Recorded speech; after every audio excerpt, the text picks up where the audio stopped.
भूतपूर्व केंद्रीय मंत्रियों के पीए आज कांग्रेस चला रहे हैं, जिन्होंने कभी क्लास के मॉनिटर का चुनाव नहीं लड़ा है। मैं सुबह शाम वेल्थ क्रिएटर्स को गाली नहीं दे सकता, मेरे में उतनी ताकत नहीं है।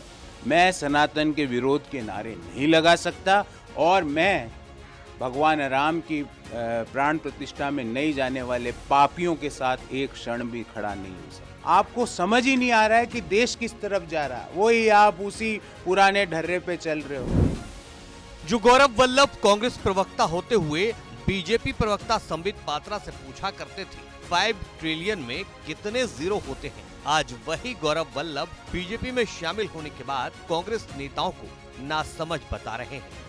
दावा कर रहे हैं कि पिछले 30 साल से एक ही शख्स कांग्रेस का मैनिफेस्टो तैयार कर रहा है।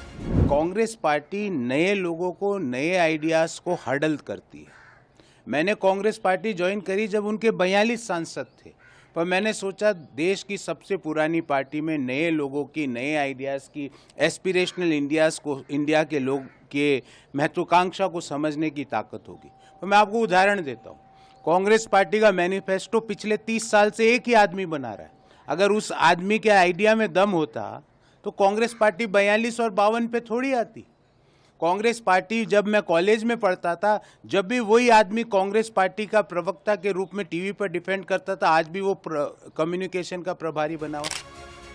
गौरव वल्लभ आगे कहते हैं मौजूदा वक्त में कांग्रेस को वो चला रहे हैं जो कभी केंद्रीय मंत्रियों के पीए हुआ करते थे, लेकिन उन्हें इस बात का आभास नहीं कि शायद इसे ही पार्टियां लोकतंत्र का नाम देती हैं। जिस पार्टी में गए हैं वहां भी कुर्सी लगाने वाले मंत्री बने हैं। भूतपूर्व केंद्रीय मंत्रियों के पीए आज कांग्रेस चला रहे हैं, जिन्होंने कभी क्लास के मॉनिटर का चुनाव नहीं लड़ा है। क्लास के मॉनिटर का चुनाव कैसे लड़ते हैं उन पीएस को नहीं पता है। जो टिकट दे रहे हैं कांग्रेस पार्टी की ओर से लोकसभा के, उनको अगर आप पूछो कि उत्तर प्रदेश और बिहार के अलग राज्य हैं तो कंफ्यूज हो जाएंगे वो। अगर आप उनको बोलो कि जालोर सिरोही कहाँ है तो वो कहेंगे कि शायद मध्य प्रदेश छत्तीसगढ़ में होगा। ये उनका ज्ञान है, ये कांग्रेस पार्टी चला रहे हैं। तो कांग्रेस पार्टी का ग्राउंड कनेक्ट टूट चुका है। कार्यकर्ताओं के जो इश्यूज हैं कांग्रेस पार्टी नहीं समझ पा रही है। मतदाताओं के जो इश्यूज है कांग्रेस पार्टी नहीं समझ पा रही है।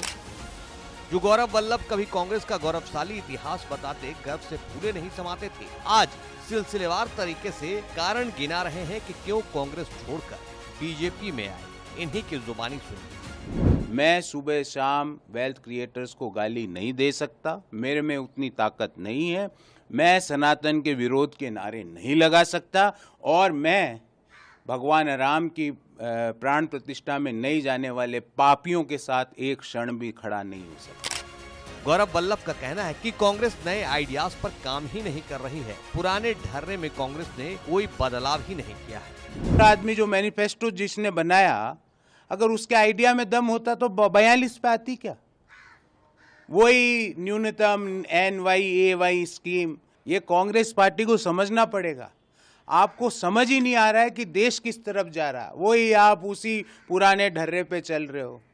अब देश का मिजाज, देश का मूड, देश की महत्वाकांक्षाएं, यंग इंडिया की महत्वाकांक्षाएं, हमारी मातृशक्ति की महत्वाकांक्षाएं, सोच कांग्रेस पार्टी को समझ नहीं आ रही। जाहिर है कहने वाले तो यही कहेंगे गौरव वल्लभ वही कर रहे हैं जो सियासत की रिवायत रही है, क्योंकि इंसानी फितरत है कि नया घर बदलते ही पुराने घर की हजार खामियां दिखाई देने लगती हैं। लेकिन कांग्रेस को इसे निंदक नियरे राखिए वाले फलसफे के साथ लेना चाहिए।